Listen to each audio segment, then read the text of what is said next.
If you are female and you are afraid of childbirth, this is not the movie for you.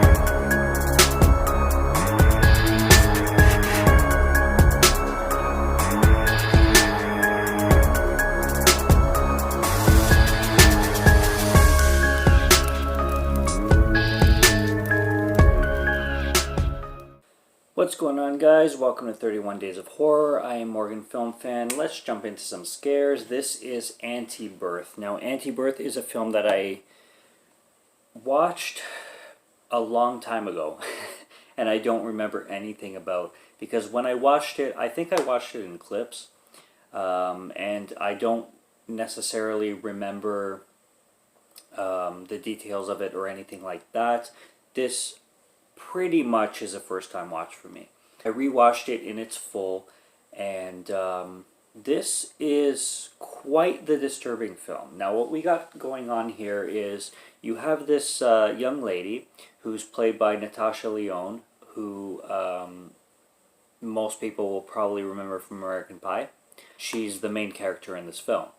Now, she plays a character named Lou, and Lou is she's a very troubled person, to say the least.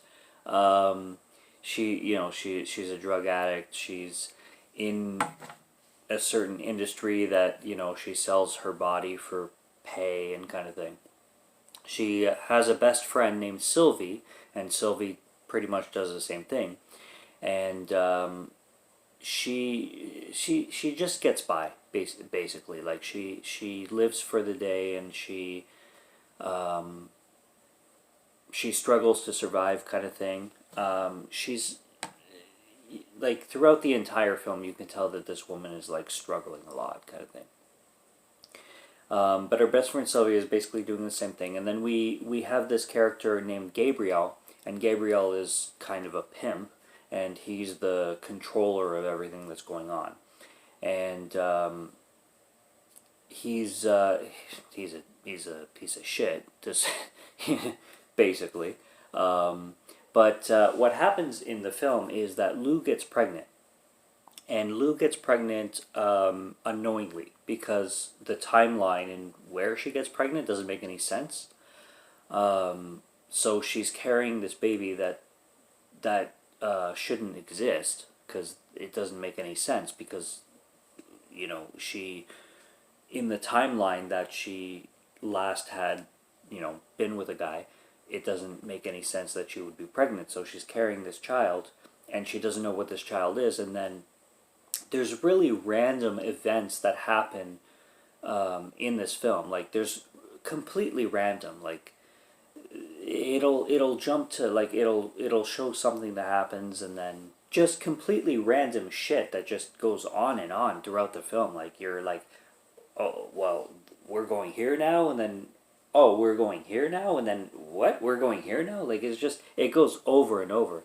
But overall, this young lady is pregnant, and she doesn't know how, and she's introduced to characters, and other characters come into her life, and other characters just start knocking at her door, and this woman named Lorna, she's a slightly older woman than the main character, Lou, starts knocking at her door, and is like, oh, I know what's going on because it happened to me. And it's like, and Lou, like the main character, Lou, also thought she couldn't get pregnant because she's had one or multiple miscarriages.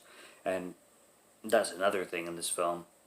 There's a miscarriage scene that might be a little disturbing to some, but basically the whole point of the story of this film is you have this woman carrying a baby that shouldn't be there, and she's experiencing a whole bunch of nightmares, in dream and outside of dream, and she's just basically going haywire. and losing her mind pretty much. There's a scene where I was mentioning Lorna. She goes up to Gabriel, and Gabriel's basically threatening her. Gabriel pretty much says to Lorna like, "Oh, you're kind of old, but you know, there's people who are into that kind of shit. So if you want to make some money, you can just come with me." And Lorna takes out a knife, and she's like, "Get the fuck out of here. Get out of here." Like she threatens this guy like right to his throat. I really, really like that scene. And the whole film, like, pretty much is just Lou in denial because it doesn't make any sense that she's pregnant. Like, why would she be pregnant? It doesn't fit the timeline. Like, the last time she was with a guy was, like, way before it would make any sense for her to be pregnant, you know what I mean? And this Lorna character, this older lady, when she comes into the picture, things start to make start to get creepy, kind of thing. Like, who is this woman? What has she been through? And what is she doing here, kind of thing. And then you have this whole military situation where these guys are like these guys in like black military suits with freaking machine guns come in, and it's like, has Lou been like, is Lou like an experiment kind of thing? It really goes bizarre. Like, this film throws a lot at you, and it's cool. I like that. I don't it's not for everybody because it, like I said, it throws a lot at you, but I find, like, I don't mind films that throw a lot of concepts at you, bothersome kind of thing. I find that concept pretty cool, and I liked Antibirth for what it was. It has a lot of rewatch value. It's a film that I'll want to watch again and again and again, and it has a lot to it has a lot to deliver, but it's a cool film. It's disturbing, so like everything I just said, it's not for everybody. But I really enjoyed Antibirth. Antibirth, Natasha Lyonne being the star. The last place I saw her was American Pie, like I said. And it's cool. It's a dark film, and it delivers in what it needs to deliver. And I like this watch. So that's Antibirth from 2016. That's all I got. Subscribe to Morgan Film Fan if you like to listen to my voice, or if you like my film reviews. I will be back for more. This is 31 Days of Horror. Lots on the channel. Check them out. Check my videos out. Subscribe and stay tuned, and I will be back soon. So take it easy and cheers.